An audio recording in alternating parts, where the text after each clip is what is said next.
Faslun ay hada faslun fis siwaki. Ay hada utawi iki perkara iku faslun suwiji fasal fis siwaki kang tetep ing dalem nerangake siwak. Bab ini akan menerangkan tentang permasalahan siwak. Apa yang dinamakan siwak nanti dijelaskan. Wahwa utawi lafat siwak bikasri sini kelawan den waca kasroh sinnya. Iku mustakun den cetak min saka saking lafat madisaka. Idza zalaka ing dalem nalikane ngasake sapa wong. Nah, sebenarnya kalau boleh jujur ya, saya ini tidak mahir dalam dunia nahwu shorof. Tapi Mbah Musonef di sini mengatakan kauluhu min saka aimin masdarihi wa huwa siwak. Lafat saka ini itu diambil dari lafat masdar saka. Saka yasuku siwakan. Yang dikasroh sinnya. Alasannya apa? Alasannya yaitu li'annal masdaro al-mazida yustaku minal mujarrad. Alasannya yaitu masdarnya fi'il sulasi mazid itu diambil dari masdarnya fi'il sulasi mujarrad. Ini menurut Mbah Musonef. Wasiwaku lan utawi lafat siwak lughatan ing dalam siwak secara bahasa. Siwak itu mempunyai dua pengertian. Yang pertama yaitu secara bahasa dan yang kedua secara syara. Bahasa itu umum, syara itu khusus. Siwak secara bahasa yaitu iku adalku nggosoki wa alatuhu lan alate adalku. Jadi siwak secara bahasa yaitu gosok. Buh iku gosok lambi, gosok sarung, peci, sepatu, itu namanya siwak. Dan alatnya untuk gosok ini juga namanya siwak. Seperti kalau zaman sekarang itu sikat, Pak. Sikatnya ini loh, itu dinamakan siwak. Wasyarngan lan siwak ing dalem mungguhe syara, siwak secara syara khusus iku istimalu mudin amri nggunakake kayu min arokin saking kayu arok. Siwak secara syara yaitu menggunakan kayu untuk membersihkan sela-sela gigi. Dan kayu di sini dinamakan kayu arok. Perlu kalian ketahui bahwasannya bersiwakan itu tidak harus memakai kayu arok, itu tidak harus. Pokok sesuatu benda yang di situ bersifat kasar dan bisa untuk membersihkan gigi itu namanya siwak. Cuman yang paling afdol itu pakai kayu arok, bukan berarti harus pakai kayu arok. Di dalam keterangan kitab lain seperti Mu'in itu dikatakan bahwasannya apabila tangan seseorang itu kasar, apa boleh untuk bersiwakan? Tentu saja ada yang mengatakan boleh dan ada juga yang mengatakan tidak boleh.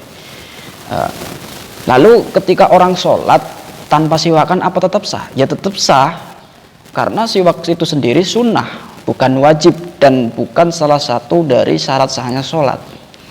Bersiwak itu pada dasarnya yang kita ketahui yaitu hukumnya sunnah.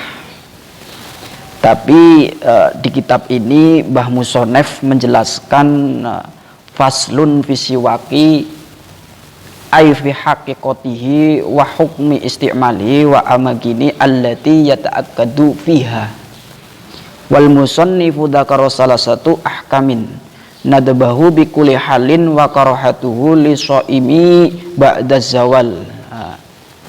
Mbah Musonef itu mengatakan bahwasanya bersiwak itu ada 3 hukum. Hukumnya itu ada 3, yaitu sunnah, yang kedua yaitu makruh.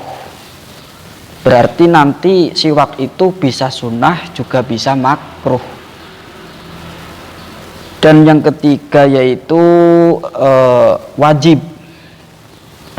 Walhasil Mbah Musonef menambahkan hukum satu lagi, yaitu siwak bisa dihukumi haram. Lalu kapan sunnahnya siwak itu dilaksanakan? Dalam keterangan kitab Fathul Qorib itu fistimali allati siwak wa huwa min sunnanil wudu. Siwak itu termasuk dari salah satu kesunahannya wudu. Jadi sebelum wudhu itu disunahkan untuk bersiwak. Bahkan ada yang mengatakan ini sunnahnya sunnah muakkad. Sunnah muakkad itu sunnah yang tingkat tinggi, hampir mendekati wajib. Dan ketika mau melaksanakan sholat, baik itu sholat sunnah maupun sholat wajib, itu disunahkan bersiwak. Atau sholat tarawih pun juga itu disunahkan untuk bersiwak. Bahkan tiap-tiap rokaat itu disunahkan untuk bersiwakan. Apa tujuannya siwak? Tujuannya siwak yaitu tidak lain ya untuk menghilangkan bau mulut yang tidak sedap. Misal saurunge sholat itu arep tarawih atau sholat fardu itu biasanya kan mari ngerokok, apa meneh rokoke kretek terus ngopi, jan serang-serangan, maka disunahkan untuk bersiwak. Kalau nggak ada siwak ya bisa sikat gigi lah untuk sekarang gitu. Ada hadis Nabi mengatakan ketika seseorang itu melaksanakan sholat 2 rakaat dengan memakai siwak, itu lebih baik daripada orang yang sholat 70 rakaat tanpa menggunakan siwak. Terus yang kedua yaitu siwak dengan dihukumi makruh, yaitu lisoimi ba'da zawal di sini ai zawali sames, yaitu lisina srengenge. Orang yang sedang berpuasa, baik itu berpuasa sunnah atau puasa wajib, itu ketika bersiwak di atas jam 12 matahari di tengah-tengah, maka di situ bersiwakan hukumnya makruh bagi orang yang berpuasa. Ada keterangan lain, apabila seseorang itu memakai siwak yang panjangnya melebihi 1 kilan, misal 1 meter lah, itu hukumnya makruh. Siwak kok 1 meter itu hukumnya makruh. Tapi saya selama di pondok itu nggak pernah menangi orang yang memakai siwak yang 1 meter, itu nggak pernah menangi. Dan yang ketiga yaitu wajib. Siwak ini dihukumi wajib apabila di dalam mulutnya itu terdapat najis, buiku najis opo, atau mengandung bau-bau mulut yang sangat menyengat, bahkan baunya ini disengiti oleh orang lain, maka ini diwajibkan untuk bersiwak. Dan yang keempat yaitu haram. Siwak kok bisa dihukumi haram ya ini? Contohnya ketika apabila seseorang itu bersiwak dengan menggunakan siwaknya milik orang lain tanpa izin, maka ini hukumnya haram. Sama saja yang kita ketahui yaitu seperti ghosab, mengambil barangnya milik orang lain tanpa izin, itu namanya ghosab dan hukumnya haram. Apabila pemiliknya itu mengizinkan, maka bersiwakan dengan memakai miliknya orang lain tidak bermasalah, boleh-boleh aja, monggo gitu.